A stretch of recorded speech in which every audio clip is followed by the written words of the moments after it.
ব্যবসায়ীর বাড়িতে মোটা টাকা জেনেই হামলা। আসানসোলে ব্যবসায়ীর বাড়িতে ডাকাতির চেষ্টা, ব্যবসায়ীর দোকানের কর্মী সহ ধৃত 4।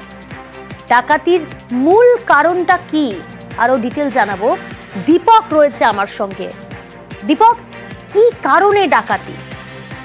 দেখো, ব্যবসায়ীর বাড়িতে সেদিন মোটা অঙ্কের টাকা বা ব্যবসায়ীর কাছে আসবে এমনটাই খবর ছিল দোকানের এক কর্মচারীর কাছে। সেই মতো কর্মচারী ছককষে নিজের 3 সঙ্গীকে নিয়ে কি যেই সময় টাকা নিয়ে পরে ব্যবসায়ীর বন্ধু বাড়িতে আসবে, সেই সময় ওই ব্যবসায়ীর বন্ধুর কাছ থেকে টাকা ছিনতাই ও ডাকাতি করে পরে সেইখান থেকে পালাতে হবে। এরপরেই দেখা যায় কি শুক্রবার সকাল দিকে 2 দুষ্কৃতী বাড়ির বাইরে পাহারা দিচ্ছিল এবং এক ব্যক্তি যখন বাড়ির ভেতরে প্রবেশ করে তখন বাইরে থাকা 2 দুষ্কৃতী মনে করে কি এই ব্যক্তি টাকা নিয়ে এসছে ব্যবসায়ীকে দিতে। ততক্ষণে 2 দুষ্কৃতী বাড়ির ভেতরে যায় এবং বাড়ির যে কর্মচারী ছিল বাড়ির, তার সঙ্গে তাকে আগ্নেয়াস্ত্র দেখিয়ে তার দরজা খুলতে বলে এবং দরজা খোলাতেই বাড়ি মালিক ব্যবসায়ী চলে আসে এবং তার সঙ্গে ধস্তাধস্তি হয় রীতিমতো। এরপরই ব্যবসায়ীর চিৎকার শুনে সেই দুষ্কৃতীরা ডাকাতি না করে পালিয়ে যায়।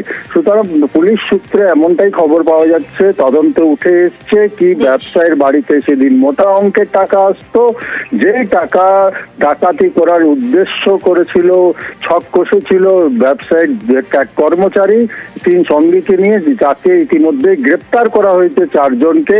এবং যেদিনকে যে আগ্নেয়াস্ত্র ব্যবহার হয়েছিল ডাকাতির ঘটনার দিন, সেই আগ্নেয়াস্ত্র উদ্ধার করা হয়েছে এবং যে গাড়ি ব্যবহার করা হয়েছিল সেই গাড়ি ব্যবহার করা হয়েছে।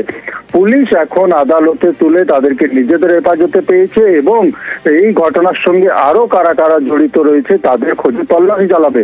পুলিশ মনে করছে কি এত বেশি জনবহুল এলাকাতে এই 4 জনই ডাকাতির ঘটনার সঙ্গে যুক্ত না, আরো অনেকে যুক্ত আছে। সমস্ত বিষয়টাই খতিয়ে দেখছেন। অনেক ধন্যবাদ।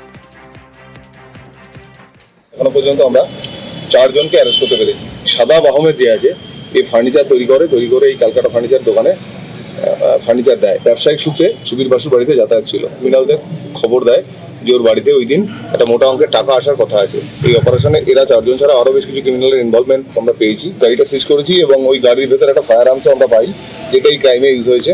একটা 9mm পিস্তল এবং তার সঙ্গে 6 রাউন্ড অ্যামুনেশন। উইদাউট নাম্বার প্লেটের মোটরসাইকেল ইউজ হয়েছিল, সেটাকে আমরা সিজ করেছি। বাকি ক্রিমিনাল যারা আছে তাদের ডিটেলস কালেক্ট করে তাদের ধরার চেষ্টা আমরা করছি। অখিলেশ সিং, তার এগেনস্টে ব্যাংক ডাকাতির পুরোনো কেস আছে এবং সে দীর্ঘদিন জেলেও ছিল। এছাড়া রঘুনাথ কর্মকার, এর এগেনস্টেও ব্যাংক ডাকাতি, মার্ডার এই সমস্ত অভিযোগ আছে।